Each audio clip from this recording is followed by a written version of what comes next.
Estamos felizes. Vamos para a Bíblia? Eu quero compartilhar com os irmãos algo da parte de Deus. Abre comigo sua Bíblia no Êxodo, capítulo de número 40, versículo de número 34. Eu agradeço o convite para estar aqui com vocês. De modo especial agradeço ao Matse por nos receber. Deus abençoe na pessoa da sua coordenação, liderança e do seu pastor Wagner Gabi. Êxodo, capítulo de número 40. O texto diz assim, Êxodo 40, 34.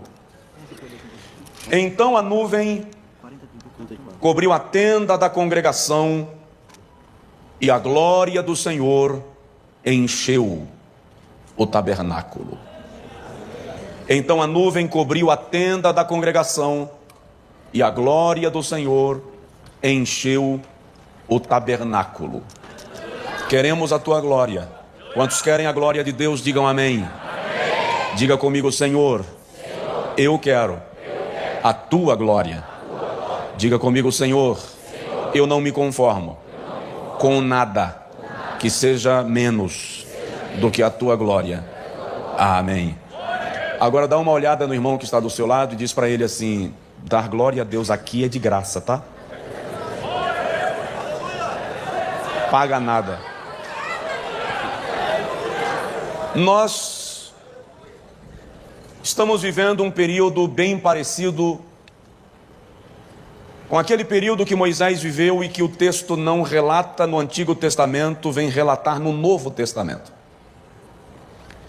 Êxodo capítulo 29 mostra que quando Moisés subiu ao monte e ficou lá por 40 dias e 40 noites, ao descer ele precisou usar um véu por causa da presença da glória de Deus, e por conta dela ninguém conseguia olhar na face de Moisés por causa da presença da glória.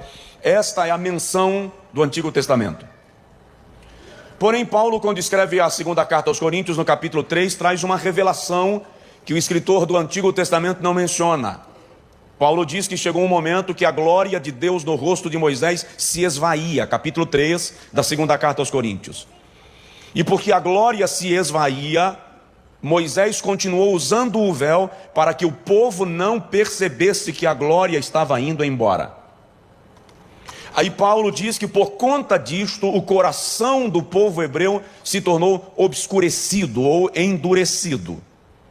O que tem acontecido com muita gente, com muitas igrejas na nossa geração, é que estão perdendo a glória e estão inventando artifícios para disfarçarem a perda desta glória.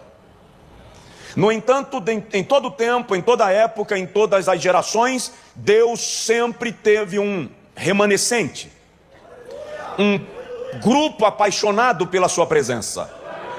Algumas pessoas que não abrem mão da sua glória e da sua presença. E é sobre isso que eu quero compartilhar com vocês nesta noite. E se eu fosse dar um tema a esta pregação, e não pretendo, contrariando as regras da homilética, mas eu falaria sobre as 5 fases da glória divina. O pastor me disse para eu ficar tranquilo com o horário. Mas eu brinquei com o pastor aqui do meu lado, que eu sou neto de pastor presbiteriano. E o meu pai foi pastor batista tradicional. E dizem que quando um pastor presbiteriano tira o relógio na hora da pregação, ele está dizendo assim: prometo não passar da hora. Mas dizem que quando um pastor batista tira o relógio na hora da pregação, ele está dizendo: vou cumprir cada tempo em cada tópico da minha pregação. Mas dizem que quando um pastor assembleano tira o relógio, ele está dizendo assim: não quero essa coisa me incomodando. Como eu tenho um pouco de cada, fique tranquilo que eu prometo não passar da hora, cumprir cada tempo de cada tópico da pregação, mas não quero essa coisa me incomodando. Tá? Queridos, o livro do Êxodo é o livro no qual Deus volta a tratar com a descendência de Abraão, tirando os hebreus do Egito para, a partir daquele povo, formar uma nação organizada. O Êxodo também é o livro no qual Deus dá a esta nação, a este povo que se tornaria uma nação, a sua legislação, as leis que deveriam regrar, reger, maestrar a sua conduta do ponto de vista cerimonial, do ponto de vista civil, do ponto de vista jurídico. Também é no livro do Êxodo que o Senhor traz revelações extraordinárias do seu poder, da sua majestade e do seu milagre para os hebreus, revelando-se para todas as nações da terra, por onde aquele povo foi passando rumo à terra que o Senhor havia prometido a Abraão, seu pai. No capítulo 25 do Êxodo, de modo muito especial, nós encontramos quando Deus ordena a Moisés a construção do tabernáculo. O tabernáculo que seria composto por alguns elementos e que tipologicamente já prefigurava a igreja e a presença de Deus na igreja. O tabernáculo era uma figura da igreja, ou seja, a igreja é o tabernáculo de Deus nesta dispensação. Dá um toque de leve no vizinho e fala com ele: você é o tabernáculo de Deus. Paulo, quando escreve aos Efésios, capítulo 2, versículo 20 a 22, diz que nós somos a morada de Deus em espírito, bem ajustada, bem ornada, como templo de Deus, edificado sobre o fundamento dos apóstolos e dos profetas, dos patriarcas e dos profetas. Agora observe que no capítulo 25, versículo 10 do Êxodo, o Senhor diz para Moisés assim: no tabernáculo farás para mim também uma arca de madeira de acácia. Gosto desse versículo. Gosto dele porque a madeira de acácia era bela em sua coloração, mas era tortuosa e cheia de nós. Ninguém escolheria a madeira de acácia para fazer o móvel da sua casa, a bancada da igreja, o púlpito de um templo suntuoso. A madeira de acácia não se adequava a padrões devido à sua tortuosidade e nós da sua própria estrutura. Trabalhar com ela era tão ruim que o Senhor, no capítulo 31 do Êxodo, diz a Moisés assim: eu escolhi e nomeei a Bezaleel e o capacitei, enchendo-o do Espírito para lavrar em madeira. Ou seja, era tão ruim de ser trabalhada que só era possível se o artesão fosse cheio do Espírito Santo. Mas quando o Senhor faz a arca, aquela caixa de madeira defeituosa, porque a arca nada mais era do que uma caixa de madeira, o Senhor diz a Moisés assim: agora que a arca está pronta, betuma, com ouro batido, por dentro e por fora. Aí eu fico apaixonado, porque a madeira de acácia representa a nossa natureza, nos representa. Você pode ser lindo demais, linda demais, olhou no espelho hoje e admirou a sua beleza, mas no final das contas, para trabalhar com você é um mistério. Você é cheio de defeitos, cheio de complicações, cheio de caprichos, cheio de vontades, e ninguém te escolheria para ser o tabernáculo de Deus. Mas Jeová olhou para você exatamente assim e diz: pega para mim, porque eu vou fazer lá o meu santuário. E por que ele manda colocar ouro batido por dentro e por fora? Porque na Bíblia, ouro fala da natureza divina.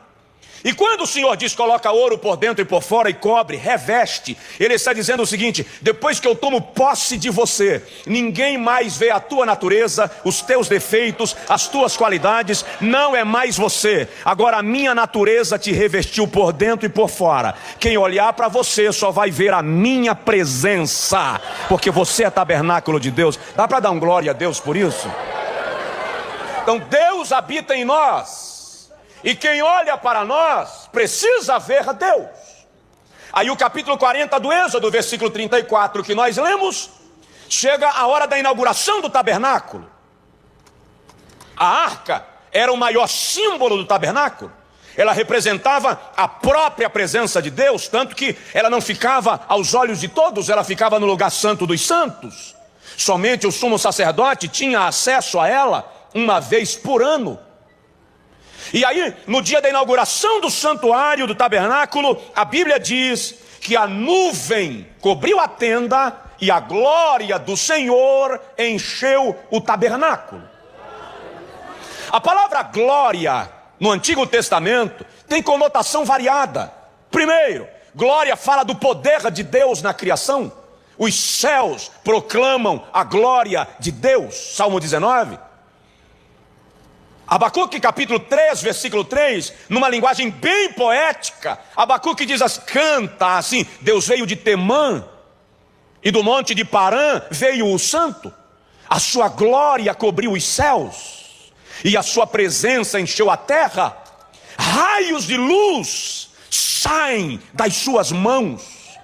Está falando de um Deus que revela a sua glória na criação. Lembro-me agora de um novo convertido, analfabeto, lá no Nordeste, que encontrou com um professor no supermercado, e o professor disse, então agora você vê Deus. E o novo convertido disse, vejo sim senhor. E o ateu disse assim, interessante, eu já li diversos livros procurando ver Deus e não achei. O novo convertido, sem saber o que dizer, disse assim, faz assim, vai lá em casa amanhã, meio-dia, que eu vou te apresentar Deus. E o professor disse, estarei lá. E o irmãozinho chegou em casa e disse, Jesus, dá um jeito e aparece aqui amanhã meio-dia, porque eu prometi lá para o professor que ia te mostrar para ele. Quando o professor chegou meio-dia no Nordeste, irmão, vocês fritam ovo na calçada. O novo convertido disse ao professor, vem cá no quintal da casa, na parte de trás da casa, e olhou para o professor e disse, agora olha para o sol, fita os olhos lá dentro. E o professor disse, você está doido? Ninguém consegue olhar para o sol meio-dia, está maluco? O novo convertido disse, amigo, você não consegue olhar para uma criatura e está querendo apertar a mão do Criador? Os céus proclamam a glória de Deus. Segundo, na Bíblia, glória fala de resplendor, brilho, fulgor. É aquilo que um hebreu chamaria de kabod, o brilho da presença de Deus. No Novo Testamento é doxa e fala do poder da majestade, do impacto da sua chegada, um impacto tão extraordinário que o Senhor diz a Moisés, ninguém pode ver a minha glória, a minha face e ficar vivo. O que você encontra no Antigo Testamento é a visão da semelhança da glória. Ezequiel 1, porque a glória ninguém conseguia contemplar. A presença de Deus no Monte Sinai, no Êxodo capítulo de número 16, é tão extraordinária que o povo diz assim, Moisés, nós não queremos falar com Deus. Temos medo de Deus. Vai você e fala com Ele, e tudo que Ele te disser, isto faremos. Ou seja, ninguém resiste à presença do seu poder, à presença da sua glória, à grandeza da sua majestade. Mas glória também fala de habitação, morada, Shekinah ou Shekinah, que significa morada, Deus morando no meio do seu povo em glória. Isso é no Antigo Testamento, porque no Novo Testamento Deus não mora no meio do seu povo, Deus habita no seu povo, Ele habita em você, Ele mora em nós. E isso é extraordinário, porque se nós queremos ver a glória de Deus, agora nós não olhamos mais para o monte, basta nós olharmos para a face um do outro. Dá uma olhadinha aí no seu vizinho e diz para ele, eu consigo ver a glória de Deus em você. Eu consigo ver a glória de Deus em você. Eu gostaria tanto que a igreja da minha geração tivesse consciência do que significa ser igreja. É muito mais do que ser membro de uma denominação. É uma representação da autoridade espiritual de Deus na terra. Mas vamos dar uma caminhada na Bíblia sem estender muito sobre algumas fases da glória de Deus para você compreender em que condição chegamos aqui. Se o irmão compreender a grandeza do que é ser igreja, então esse congresso vai mudar completamente a tua história e o teu estilo de vida. A primeira fase, o primeiro momento da glória de Deus na Bíblia é quando a glória foi prometida. Preste atenção nisso. Deus é um Deus de promessas. E Deus nunca te propõe um desafio sem te fazer uma promessa. Sempre que Deus te dá uma missão, Ele te dá uma garantia baseada numa promessa. Israel saiu do Egito sob liderança de Moisés, Êxodo capítulo 14. Menos de 3 meses depois, Israel começou a sentir saudade do Egito. Lá nós tínhamos cebola, pepino. O cara, para sentir saudade de cebola e pepino, tem que estar com um paladar bem complicado. E Israel começa a reclamar. Aí no capítulo 16, versículo 7 do Êxodo, a Bíblia diz assim, o Senhor diz assim: amanhã, a esta hora, vereis a minha glória. Há uma promessa de Deus ao teu respeito. Você não está aqui sem promessa. Deus fez um propósito na sua vida. Eu gosto sempre de afirmar, e posso afirmar biblicamente, que Deus não brinca de roleta russa. Deus não brinca de jogo da sorte. Você não chegou aqui por acaso. Você não é um resultado de uma tentativa de acerto e erro de Deus. No dia que você nasceu, milhares de crianças nasceram. Centenas delas morreram. Ao longo da tua história de vida, morreram milhares de pessoas, parentes teus, conhecidos e desconhecidos. E você chegou até aqui porque foi sorte. Não, há uma promessa ao seu respeito. Quando você foi gerado, Jeová apontou o dedo para você e estabeleceu algo para a sua vida. A minha mãe é uma baixinha de 1,52 m, branquinha, dos olhos verdes, uma gata, linda. Mas quando a minha mãe ficou grávida do menino que viria a ser Josué, a situação econômica não era legal. E ela me disse que para eu contar esse testemunho, eu tenho que avisar que ela não conhecia a Deus. Então a minha mãe resolveu que não teria a criança. Então tomou um enxás abortivos e a criança não morreu. Ela foi a um médico e o médico aplicou uma injeção abortiva e a criança não morreu. A média do tamanho de uma criança recém-nascida é de entre 48 e 52 centímetros. Eu nasci com 56 centímetros. 4,8 kg. Para uma mulher de 1,52 m, eu nasci quase do tamanho dela. Aí eu brinco com a minha mãe e digo para ela o seguinte: quanto mais a senhora engolia veneno, mais eu engordava. Mas qual é o segredo disso? O segredo é: antes que saísses da madre te santifiquei. Deus não escolheu você no 50º ano da Almadice. Deus lhe escolheu no ventre da sua mãe. Escreveu a sua história, planejou a sua vida, fez uma promessa ao seu respeito. E todas as vezes que o diabo quis tocar em você, Jeová disse: tem limite, porque eu tenho uma promessa acerca dele, acerca dela. Se você tem uma promessa, levante a sua mão e dê um brado de glória a Deus e aleluia. Então a primeira fase da glória é quando ela é prometida. E quem tem uma promessa da glória de Deus não precisa brigar por coisas temporais. Você não encontra Abraão brigando com Ló para decidir ir para o lugar melhor. Por quê? Porque quem tem promessa não se preocupa com a localização geográfica. Sabe que onde chegar vai ser abençoado. Você não encontra Isaac, já foi mencionado aqui, brigando pelo poço que enterraram. Enterraram o poço, ele vai embora para o deserto. Por quê? Porque quem tem promessa sabe que onde chegar vai florescer. Há uma promessa da glória de Deus na sua vida.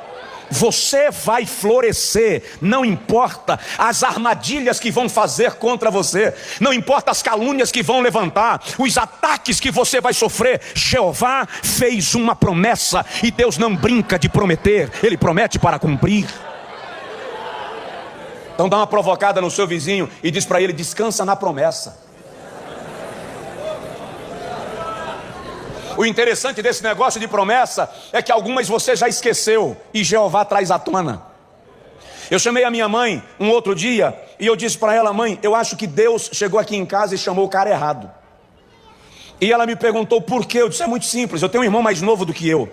O meu irmão é a comunicação em pessoa, ele é muito sociável. Ele chega e avisa que chegou, faz amizade com muita facilidade. Ele consegue vender água perto da fonte. Ou seja, tem a fonte ali, ele consegue pegar um copo e vender para o camarada. É incrível a facilidade que ele tem de se comunicar. E eu disse à minha mãe, no meu caso, eu consigo embarcar em Salvador e desembarcar no Japão, sem dar uma palavra com quem sentou do meu lado. Eu tenho dificuldade de falar, eu tenho dificuldade de iniciar uma conversa, eu tenho uma dificuldade violenta de falar em público, a língua seca, a perna treme, não suporto viajar, não gosto de sentar no banco da frente, não fico triste quando não me apresentam, fico tranquilo quando me esquecem lá embaixo. Não é humildade não, é timidez mesmo. Então minha mãe disse, meu filho, mas Deus sabe o que faz. Aí vim pregar em Santa Catarina, numa cidade chamada Itapema, num congresso da Igreja do Evangelho Quadrangular. Quando eu desci do púlpito, a esposa do pastor veio me saudar. Quando eu estendi a mão, ela bateu na minha mão e me abraçou. E o Senhor tomou-a em profecia e disse assim, não digas que eu escolhi o homem errado, porque eu simplesmente não erro. Se Deus te fez uma promessa, Ele vai cumprir, porque Ele não esquece daquilo que prometeu. Diga glória a Deus. A segunda fase da glória divina, primeiro, ela é prometida, você vai entender. Em segundo lugar, a glória é revelada. O Senhor promete a glória e revela. É só ler Êxodo 16:10. A Bíblia diz que quando Israel olha para o deserto, a glória de Deus aparece na nuvem. Deixa eu te explicar uma coisa, há um desejo de Deus de nos revelar a sua glória. Há um desejo de Deus de nos mostrar as coisas extraordinárias que Ele tem para nós. E é interessante que antes mesmo de revelar a glória para Israel, Ele a revelou para Moisés, no Monte Sinai. Quando Moisés vê uma sarça que arde em chamas e não se consome, e Moisés vai para lá, e quando chega perto da sarça, o Senhor diz, tira as sandálias dos teus pés, porque o lugar que você está é terra santa. E quando Moisés descalça os pés, o Senhor diz assim, eu sou o que sou. Eu gosto desta revelação de Deus, que quando o Senhor diz a Moisés assim, vá a Faraó e diga a Faraó que eu mandei liberar meu povo, Moisés diz assim, quem sou eu para ir a Faraó? Aí Jeová diz assim, quem disse que é você? Pode ler a Bíblia. O Senhor não diz, vá que eu estou contigo. Ele diz, vai e eu sou contigo. Em outras palavras, Deus estava dizendo, não é você quem vai fazer sou eu. Você é só o meu canal, você é o meu microfone, você é o meu porta-voz, mas quem vai fazer a obra sou eu. Aí Moisés diz assim, tá, e quando eu chegar lá e eles me perguntarem pelo teu nome, o que eu respondo? O Senhor diz assim, diga para eles apenas Yahweh, Yahshua, Yahweh. Eu sou o que sou. O que é isso? Quando Deus disse a Moisés, eu sou o que sou, Ele estava dizendo, eu sou o Deus de cada situação. Em outras palavras, Deus estava dizendo assim, eu sou o que você precisar que eu seja. Eu vou traduzir. Deus estava dizendo a Moisés, se você tiver fome, eu sou o pão. Se você tiver sede, eu sou a água. Se você estiver doente, eu sou quem te sara. Se você estiver caído, eu sou quem te levanta. Se você estiver fraco, eu te fortaleço. Se estiverem te perseguindo, eu sou o teu refúgio. Na batalha, eu sou a tua vitória. Deus estava dando a Moisés uma revelação da sua glória. E ao longo da trajetória de Israel, a glória foi sendo revelada. Presta atenção nisso, na tua trajetória não vai faltar tribulação, mas a glória vai estar sempre lá. Em nenhum momento Jeová garantiu que você vai ter uma vida de tranquilidade e que ninguém vai falar de você, ninguém vai te atacar, o diabo vai fazer continência quando você chega, ele vai agir, ele vai reagir, mas a glória de Deus abre o teu caminho, a glória abre a porta, a glória vai ser revelada. Dá uma provocada no seu vizinho e diz para ele, a glória vai ser revelada, a glória vai ser manifesta, tem paciência. Existe um momento de a glória ser revelada. Deus sabe a hora certa. Agora presta atenção, às vezes demora, não é porque Deus esqueceu, é porque Deus não dá vitórias em segredo. As vitórias de Deus são públicas. E às vezes a vitória demora a chegar, não é porque Deus não ouviu a oração, é porque Ele está convidando algumas pessoas para virem assistir a sua vitória. Tem gente que precisa sentar para ver Deus revelar a sua glória na tua vida. Quem são? Gente que riu de você, gente que subestimou você, gente que pisou você, gente que não acreditou na promessa de Deus em sua vida. Isso aqui não é vingança, positivismo, não. Isso aqui é glória para Deus. O salmista diz assim: preparais uma mesa perante mim, onde? Na presença dos meus inimigos. Deus vai revelar a glória, mas Ele está convidando algumas pessoas para verem a glória que Ele vai revelar através da tua vida. Alguém vai ter que assistir esse negócio, mas a glória vai ser revelada. E para Israel, a glória foi revelada no deserto, na nuvem, no templo, no tabernáculo, no rosto de Moisés. A questão é que nós queremos formatar Deus. A glória de Deus vai ser revelada no culto tal, com o pregador fulano. Presta atenção, Deus não se submete a critérios humanos. Ele revela a sua glória de onde você menos espera. Onde você menos pretende, Ele vai te surpreender. Queremos que Deus trabalhe dentro de uma formatação nossa. E nós, assembleanos de modo particular, desenvolvemos a ideia de que Deus trabalha sob seguintes aspectos. E aí Ele fica olhando para nós e diz assim: vou deixar você fazer a sua parte inteira. Quando você termina de fazer, aí Jeová diz assim: ninguém me maestra, ninguém me diz o que fazer. Eu faço como eu quero, da forma que eu quero, na hora que eu entendo.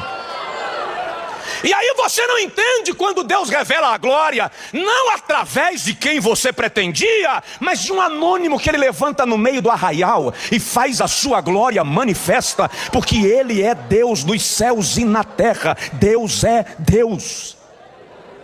A glória será revelada na sua vida. Alguns olham para a sua tragédia no deserto, para a sua angústia no deserto e dizem: vai morrer. Mas Deus está criando uma oportunidade para a revelação da sua glória. Vai chegar.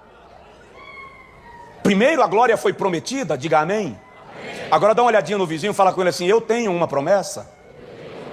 Segundo, para Israel, a glória foi revelada. Eles viram a glória de Deus. Mas presta atenção nisso: o fato de Israel ver a glória de Deus não impediu Israel de pecar. O fato de Israel ver a glória de Deus não lhes impediu de caírem na idolatria e se afastarem de Deus. Então vem a terceira fase da glória. A glória foi perdida. Eu vou repetir: a glória foi perdida. Eu estive pregando na festa do centenário das Assembleias de Deus em Belém do Pará. Ouvi um pastor sueco ministrando, e ele é o pastor da igreja hoje, da igreja onde Daniel Berg congregara. E ele disse assim: o avivamento que vocês estão vivendo hoje, a Europa já viveu. E se vocês não tomarem cuidado, vocês viverão o que nós estamos vivendo. E ele disse: por quê? Porque vocês estão institucionalizando o avivamento. A glória pode ser perdida. Israel perdeu a glória. Eu sei que esse não é um momento de muito glória a Deus. Agora é um momento de reflexão. É um momento de repensar a nossa trajetória. Eu disse essa semana num congresso de missões que a vida cristã é uma corrida de bastões. Nós somos a 5ª geração de pastores pentecostais neste país. Mas a 4ª não morreu. Ela ainda está aqui sentada. Eles estão passando o bastão. E o problema é que a 5ª geração precisa aprender princípio de honra. Precisa honrar a geração que está entregando o bastão, porque agora está bom, mas está bom não é porque nós somos melhores, é porque eles abriram caminhos e arrancaram tocos. Eles abriram estradas para que hoje a gente consiga correr mais. E numa corrida de bastão, quem recebe o bastão tem que continuar correndo na mesma velocidade que o anterior estava correndo, para ganhar a corrida. E o risco que nós estamos correndo, dá licença, eu não vim doutriná-los, eu vim apenas trazer uma palavra profética para a sua vida.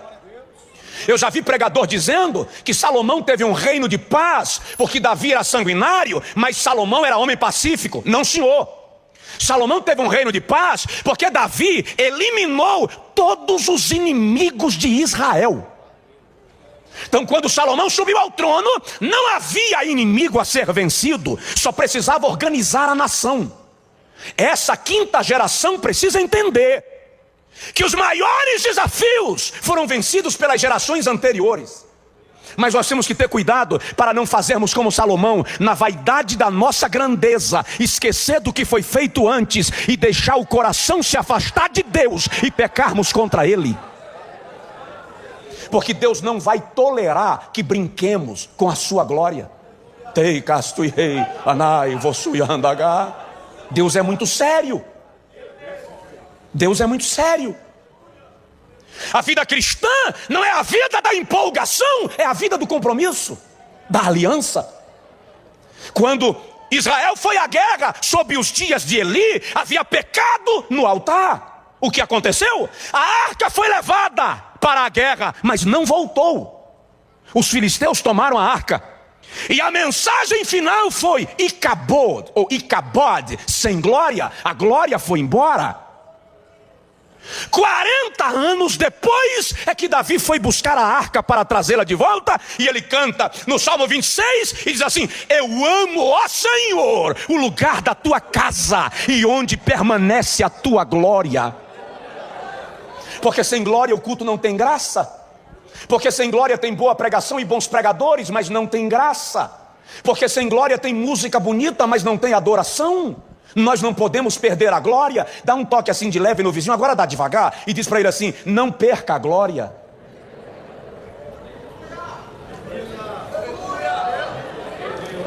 Ezequiel capítulo 10, a glória foi perdida, foi prometida, foi revelada e foi perdida.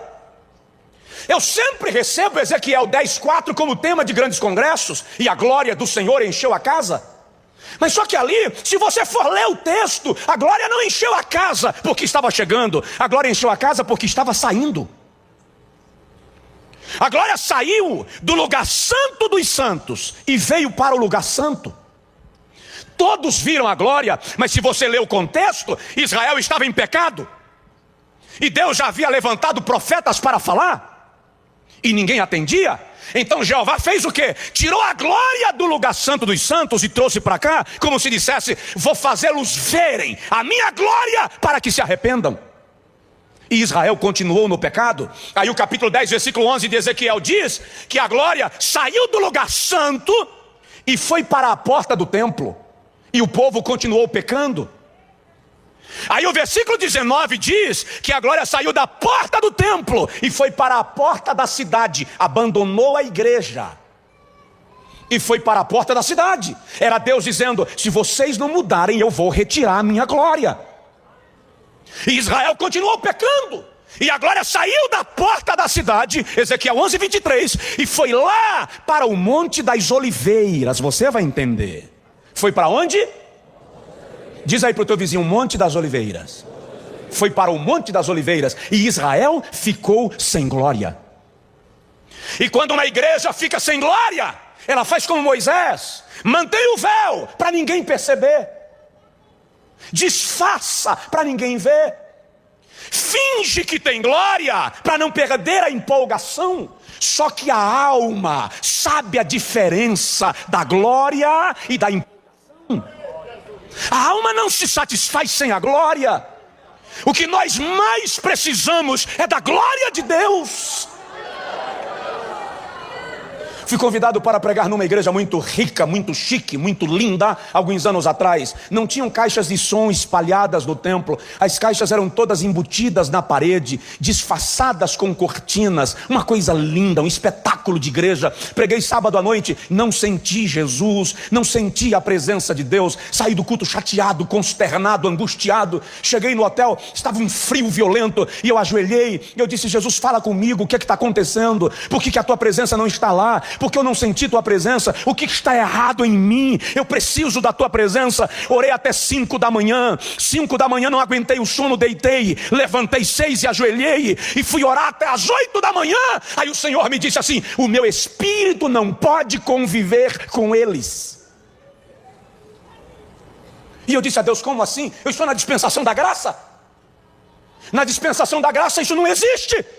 O Senhor me disse: graça, Josué, não é a permissão para pecar, graça é o poder para vencer o pecado. E eu disse a Deus: o que está acontecendo? Ele disse: não prega o que você planejou, deixa eu falar na tua boca o que eu quiser. E eu disse a Deus: o Senhor sabe que pode me usar. Quando eu cheguei na igreja, o pastor me levou no gabinete para um momento de oração. E eu disse para ele: pastor, deixa eu te falar um negócio. Deus falou algo comigo constrangedor hoje pela manhã. E ele me disse: fala. Se Jesus me disse que ele não vem mais em culto aqui na tua igreja, veio hoje pela manhã para me fazer companhia e vai embora comigo, tu tá só. Ele disse assim: Josué, eu sei que Deus foi embora, eu sei que Deus não se revela mais aqui, só que eu estou com mãos e pés atados, não tenho poder de fazer mais nada. Eu perguntei para ele: e se Deus quiser fazer, o senhor deixa? Ele disse: ele é dono da igreja, então vamos para frente. E eu comecei a ministrar, e acredite se você quiser, eu não tenho problema de memória, graças a Deus. Eu consigo lembrar bem das coisas, graças a Deus. Mas daquela manhã, eu não lembro o versículo que eu li, eu não lembro uma palavra que eu falei, eu não lembro nada que eu disse. Eu só lembro que com 20 minutos de pregação, uma multidão levantou na galeria e começou a descer. Eu pensei que eles estavam chateados e estavam indo embora. E eles vieram pelo corredor central e ajoelharam na frente do púlpito. Pastores começaram a descer do púlpito e ajoelhar também. Jovens tiravam preservativos das carteiras e jogavam em cima do púlpito. Irmãos tiravam carteira de cigarro do bolso e jogavam em cima do púlpito. A glória de Deus se revelou naquele lugar de maneira extraordinária. Nós vamos ter que escolher o que nós queremos aqui dentro, o pecado ou a glória. Porque a glória não vai ficar se nós não abrirmos mão daquilo que Deus não quer.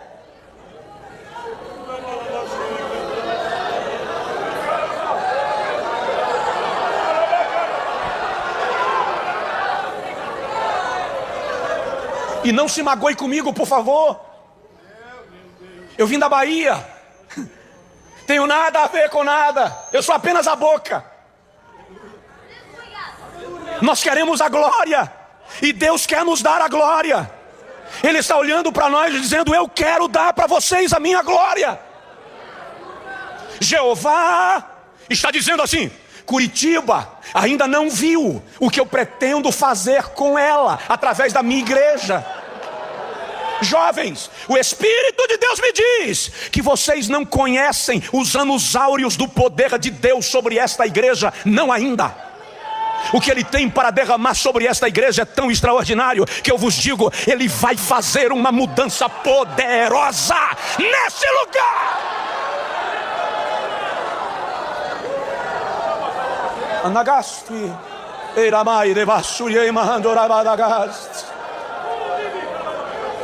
Mas presta atenção nisso: Deus nunca vai te dar nada sem te pedir algo. Sempre que você quiser algo de Deus, você vai ter que dar algo para Deus. E se você quiser tudo de Deus, dê tudo para Deus. Se você quer glória, então não meça esforços para atender a direção divina. Deixa o resto em pena, obedece. E a glória vem. Eu estou sentindo o Espírito Santo de maneira muito clara aqui esta noite.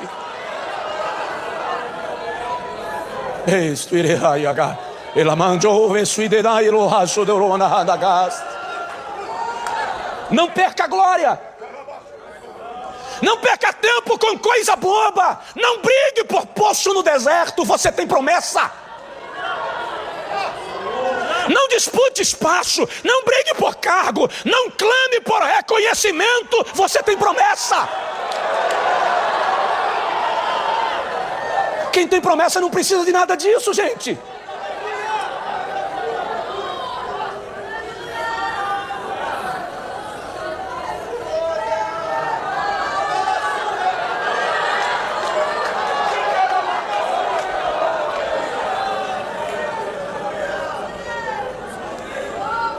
Perca tudo, mas não perca a glória. A glória foi perdida. Vamos seguir. Preciso parar.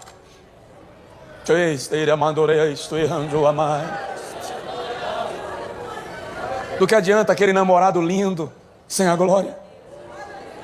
Aquela menina desenhada a lápis sem a glória? Para quê?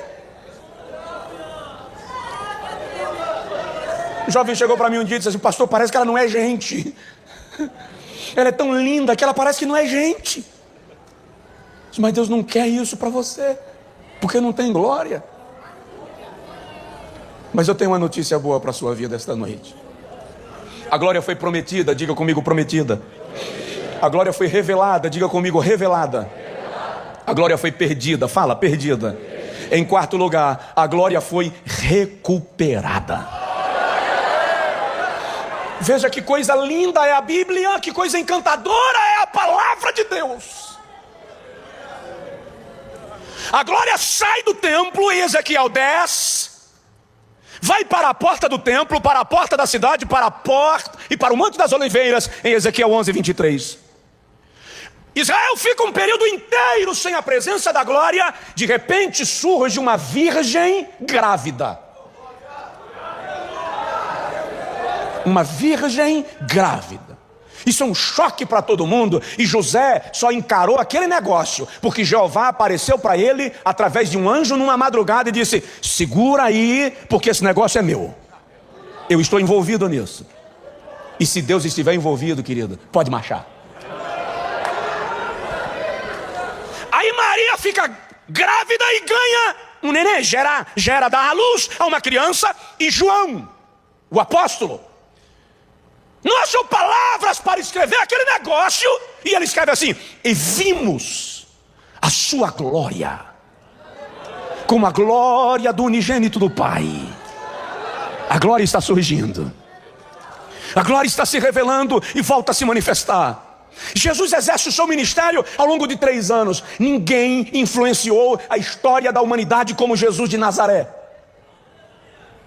Aliás, um historiador diz que Auguste Comte, sociólogo francês, chamou um dia o seu auxiliar, que era um cristão, e disse: eu vou fundar uma religião mais poderosa do que o cristianismo. O positivismo vai suplantar o cristianismo. E o irmão auxiliar de Comte disse: você vai conseguir. Para suplantar o cristianismo, você só precisa de 3 coisas. Quais? Primeiro, você precisa nascer de uma virgem, e nessa você já perdeu. Segundo, você precisa ter poder para dar voz ao mudo, visão ao cego, audição ao surdo, vida ao morto, e você não tem. Terceira coisinha simples: você precisa morrer e 3 dias depois, em vez de apodrecer, ressuscitar e assentar-se à destra de Deus para interceder por quem acredita em você. Isso é glória. A glória de Deus estava em Israel. Mas um dia Jesus está perto de ir para o Calvário. Jesus está perto de ir para a cruz. E ele resolve fazer uma oração pelos seus discípulos. João 17. E no versículo 1, Jesus diz assim: é chegada a hora em que o Filho precisa ser glorificado. Ninguém entendeu nada, mas o Pai entendeu. Aí Jesus participa da ceia com eles, não é isso? A Páscoa e a ceia. Canta um hino, e tendo cantado o hino, foi para onde? Para o Monte das Oliveiras. Fazer o que lá? A glória foi para o Monte das Oliveiras. Jesus canta um hino e vai para o Monte das Oliveiras. E lá, João 17,5: Pai, lembra-te daquela glória que eu tinha contigo antes da fundação do mundo. Lembro. Lembra-te da glória que me fazia maior do que os anjos e os homens. Lembro. Lembra-te da glória que eu renunciei e me tornei menor do que os anjos. Hebreus 2,9. Lembro. Devolve-me. Devolve-me aquela glória que eu tinha contigo antes da fundação do mundo. Me dá de volta. E aí, Jesus já havia afirmado antes o seguinte: eu sei que sempre tu me ouves. Então ele pede sabendo que seria ouvido. Há uma relação entre Jesus e a glória. A morte, que seria a sua derrota, foi o lugar da sua glorificação. Ele está na cruz do Calvário dizendo: está consumado, e a sua glória está sendo manifestada.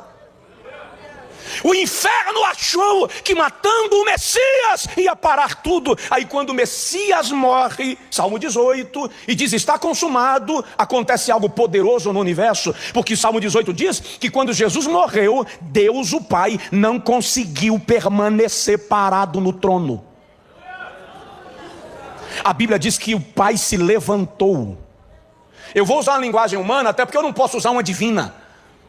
Quando o Pai se levanta, o que a Bíblia diz em linguagem bem humana, Salmo 18, é poético. Diz que o Jeová encheu os pulmões. E quando ele soltou, das suas narinas saíram fogo. Das suas entranhas saíram brasas. E aí a Bíblia diz que Jeová chamou um querubim, e está escrito assim, e montou num querubim, e voou. Os céus não puderam conter o Criador. Diante da morte do Filho, ele voa ao redor do universo. E é quando ele passa na frente do sol, que o sol nega sua luz, faz continência, se esconde diante do Criador, se entrega, se curva diante dele.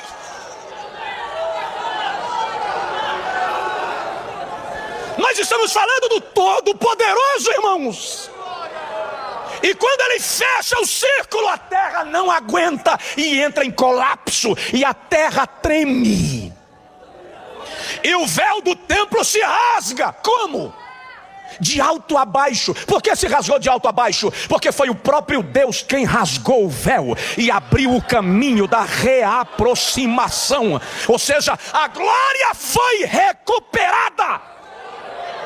E quando Jesus ressuscita, ele ressuscita em glória. Olha o que João vê, já vou parar. Olha o que João vê de Jesus em Apocalipse 1. Ele diz, eu estava na ilha de Patmos e ouvi uma voz como de trombeta que falava por detrás de mim. E virei para ver quem era, e vi um semelhante ao Filho do Homem. E os seus cabelos eram brancos como a branca lã, e os seus olhos como chama de fogo, e o seu rosto resplandecia como o sol na sua força, e a sua língua era como espada afiada de 2 gumes, e estava vestido de uma veste talá resplandecente, e tinha um cinto de ouro puro à altura do peito, e os seus pés eram como latão reluzente saído da fornalha. Aí João diz assim, quando eu o vi, caí aos seus pés como morto, mas ele me tocou com a mão direita e disse, não temas, João, eu sou aquele que fui morto, mas estou vivo pelos séculos dos séculos, e tenho nas mãos as chaves da morte e do inferno. Jesus tomou a glória. Acho que você deveria dar um brado de glória a Deus.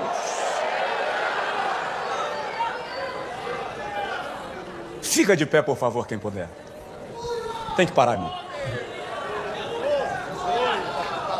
Qual é a quinta fase da glória de Deus? Já vou parar, não comento mais. Só em falar é o suficiente. Qual é a primeira fase da glória? Primeiro, ela foi prometida. Segundo, ela foi revelada. Terceiro, ela foi perdida. Quarto, ela foi recuperada. Mas em quinto lugar, essa notícia é para o Madison.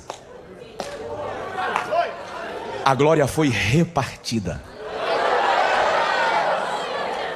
Deixa só eu explicar com um versículo bíblico. Umzinho. João 17,5, Jesus diz assim, Pai, devolve-me aquela glória. Não é isso? E o Pai devolveu. Já provei que devolveu biblicamente. Aí João 17,22, Jesus diz assim, Pai, sabe aquela glória que o Senhor me devolveu? Sei, o que é que tem? Aquela glória que o Senhor disse que não daria a ninguém mais. Sei, irmão, eu tenho um filho, eu sei como é que pai e filho conversam. Aquela glória que o Senhor falou que não ia dar a ninguém mais. Sei. É o seguinte, Pai, eu fiz um negócio com aquela glória. Você fez o quê? A glória que tu me deste, eu dei. Mas deu a quem? Eu dei aos meus discípulos. Eu dei à minha igreja. Eu dei para que eles sejam um, como eu e o Senhor somos um. É por isso que eu disse no início, que se você quer ver a glória de Deus hoje, não precisa da tenda, não precisa da arca, não precisa da nuvem. Olha para o irmão do teu lado. A glória está aí. A glória está aí. A glória está... Você não me entendeu. A glória está em você. Você tem a glória de Deus na tua vida. A glória de Deus está em você. É por isso que o inferno não te resiste. Por que que a UMAD se completa 50 anos? Porque os líderes são capazes de conduzi-la? Não. Porque a glória de Deus vem trazendo-a em 50 anos. Quantos coordenadores ela já teve? Alguns já descansam no Senhor. Alguns mudaram de linguagem até. Mas a UMAD se permanece. Por quê? Mérito de homem. Glória. A glória de Deus está nesse negócio. E onde a glória de Deus está, ninguém para. Coral pode cantar? Coral vai cantar. Eu quero citar só 3 versículos, sem comentar. Salmo 24. O Salmo 24 é um salmo profético. É poético e é profético. Ele está dividido em 2 épocas, em 2 etapas, em 2 tempos. O versículo 7 e 8 já se cumpriu. E os versículos 9 e 10 ainda vão se cumprir. Os versículos 7 e 8 se cumpriram quando Jesus ressuscitou, que ele estava sendo assunto aos céus. O salmista canta assim: levantai, ó portas, as vossas cabeças, levantai-vos, ó entradas eternas, para que entre o Rei da Glória. Isso aqui é Jesus sendo assunto aos céus e sendo recebido de volta no trono, ao lado do Pai. E os anjos perguntam: quem é este Rei da Glória? A profecia responde: o Senhor poderoso na batalha. Ele é o Rei da Glória. Mas o versículo 9 e 10 não se cumpriram ainda. Vão se cumprir. E quando os versículos 9 e 10 se cumprirem, nós estaremos lá. Diz aí para o teu vizinho: eu estarei lá. Eu estarei lá. Quando a igreja for arrebatada e nós passarmos pelo tribunal de Cristo e recebermos o galardão, e nós pisarmos os portais eternos, os anjos vão cantar e vão dizer: levantai, ó portas, as vossas cabeças, levantai-vos, ó entradas eternas, para que entre o Rei da Glória. Aí o coral vai perguntar: quem é este Rei da Glória? As vozes do coral vão responder: o Senhor dos Exércitos. O Senhor dos Exércitos. Ele é o Rei da Glória. Dá uma olhada no irmão que está do seu lado e diz para ele: quero te ver na glória. Pode cantar, vai lá, vai lá, vai lá. Vai, solta. Te exaltamos, Rei Jesus. Hosana. Adore a Deus, adore. Adora, adora. Adora.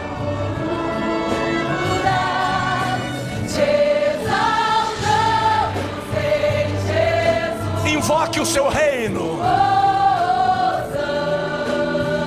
Invoque sua majestade.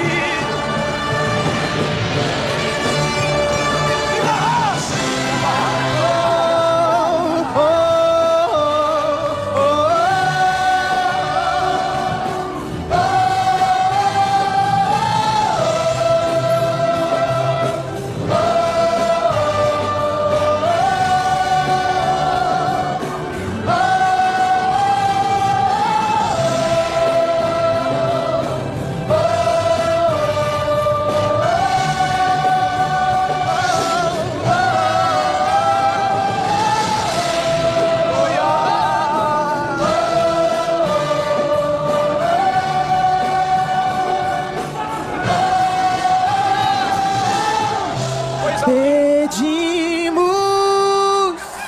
mais de ti, pedimos mais de ti, pedimos mais de ti, mais de ti.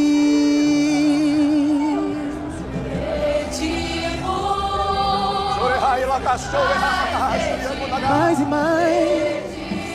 Pedimos mais e mais, Senhor, mais de ti.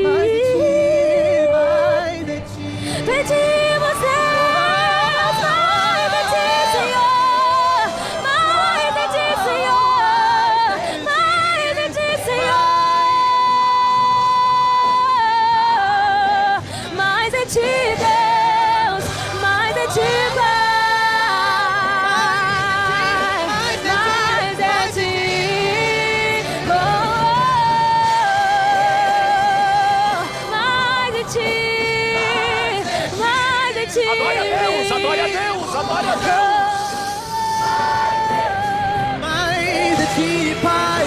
Mais de ti, Pai. Mais de ti.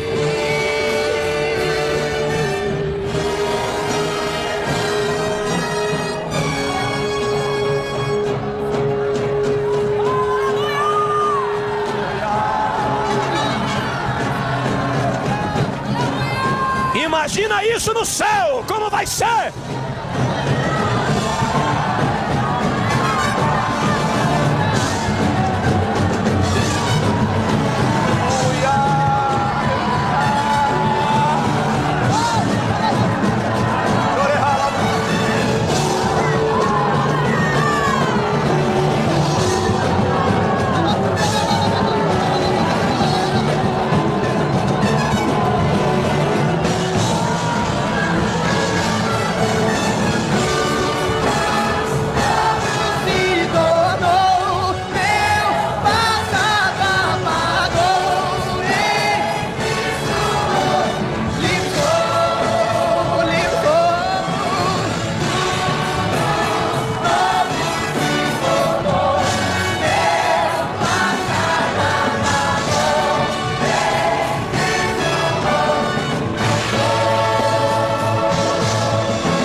Imagina quando tudo isso for potencializado pelo corpo glorificado, como vai ser na glória diante do trono de Deus. Imagina que hoje é por fé e naquele dia nós o veremos como Ele é. Você que está conosco esta noite, nos dando a alegria da sua presença, e que de repente está afastado da igreja,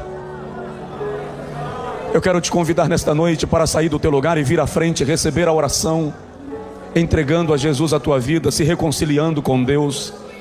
Eu vou pedir ao irmão, à irmã, observe do seu lado esta pessoa aqui na nave ou lá na galeria, se é um amigo que nos visita, um irmão que esfriou na fé. Convide-o agora, convide-a para sair do seu lugar e vir aqui receber uma oração. E por gentileza, venha com ele, venha com ela. Nós vamos orar por sua vida e Deus vai lhe abençoar e lhe suprir com a sua glória. Sai do seu lugar agora, e quando o irmão sair do seu lugar com esta pessoa, acena assim com a mão e me avisa que está vindo.